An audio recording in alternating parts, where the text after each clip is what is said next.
আরে এটা আমি কি খাচ্ছি বিয়ে বাড়িতে গিয়ে কি খাচ্ছি? এত বৃষ্টি শুরু হয়ে গেছে, এদিকে আমার বিয়ে বাড়ির নেমন্তন্নও পড়ে গেছে, আমাকে তো যেতে হবেই, তার জন্য আমি রেডি হয়ে বেরিয়েছি। এদিকে বৃষ্টির মধ্যে পড়ে গেলাম, এখানে গিফট কিনে আর দাঁড়িয়ে আছে, এই এত জোরে বৃষ্টি হচ্ছে। বৃষ্টি কমার পরে আমি চলে আসলাম বিয়ে বাড়িতে, আর বিয়ে বাড়িতে এসেই আমার বান্ধবীর জন্য ওয়েট করছিলাম অনেকক্ষণ ধরেই। ও বলছে আসবে, এদিকে আসছে না, আমি অনেকক্ষণ ধরে দাঁড়িয়েছিলাম, কি করব, তো চলো ওয়েটই করি ওর জন্য। আর সব লোকজন এখানে চলে এসেছে, 45 থেকে 1 ঘন্টা ওয়েট করার পর ও চলে এসেছে।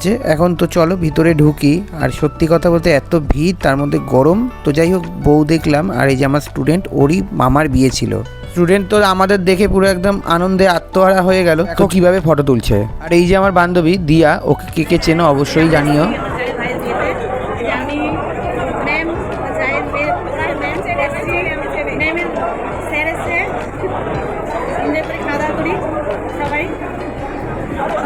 স্টুডেন্টের ছোটো মায়ের সাথে দেখা করলাম, আমরা এসে খুব মজা করছিলাম। এসেই ফট করে আমরা নিয়ে নিলাম হলো চিকেন পকোড়া, আর স্যাট করে একদম মুখে ঢুকিয়ে ব্যাপারটা একদম সেই করে নিলাম। এতগুলো খাবারের স্টল বসছে, কোনটা ছেড়ে কোনটা খাবো, তাই যাই হোক চটপট করে স্যাট করে ফুচকাটা খেয়ে নেব।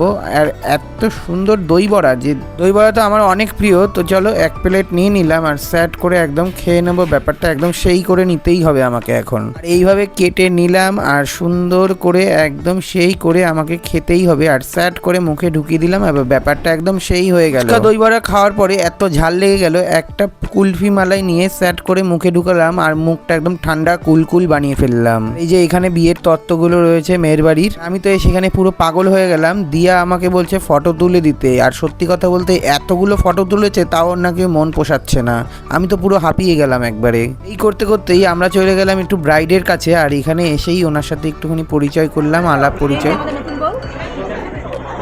একা আমার স্টুডেন্টকে পেয়েছি, আমরা দুজন মিলে একটু আদর করছিলাম। আর সত্যি কথা বলতে এত কিউট, কি বলবো। চটপট করে চলে আসলাম খেতে, আর মেনুতে কি কি রয়েছে একটু পজ করে দেখে নিও বন্ধুরা। খেতে বসে চিন্তা করছে আমার বান্ধবী, এত দেরি হয়ে গেছে, কি বলবো, আমিও বাড়ি যাব, এত দেরি হয়ে গেল। চটপট করে চলে আসলো পানির পাসিন্দা আর স্যালাড দিয়ে, এটাকে সস দিয়ে মাখিয়ে একদম স্যাট করে একদম মুখে ঢুকিয়ে দিলাম। আর ব্যাপারটা একদম সেই হয়ে গেল বন্ধুরা। এই খেতে খেতে চলে আসলো রাধাবল্লভী আর চানা মশলা, এইটা একটু না খেলে নয় বিয়ে বাড়িতে, এইটা আমার অনেক প্রিয়। ফটাকসে খেয়ে নিলাম, আর ব্যাপারটা একদম সেই হচ্ছে একদম। মেনুতে অনেক কিছু ছিল, আমি আর কিছু নেইনি, ফ্রাইড রাইস নিয়ে নিয়েছি। আর মেনুতে যদি মটন কষা থাকে তাহলে তো কোনো কথাই নেই, মটন দিয়ে একদম জমিয়ে খাওয়া দাওয়া হবে একবারে। সুন্দর করে এইভাবে ধরতে হয় আর একদম মুখে ঢুকিয়ে দিতে হয়, একদম সেই ব্যাপার হয়ে যায় বন্ধুরা। আর মটন নিয়ে তো কোনো কথাই হবে না, আর মটন তো আমার অনেক প্রিয়। তো চলো স্যাট করে মুখে ঢুকিয়ে ব্যাপারটা সেই হচ্ছে।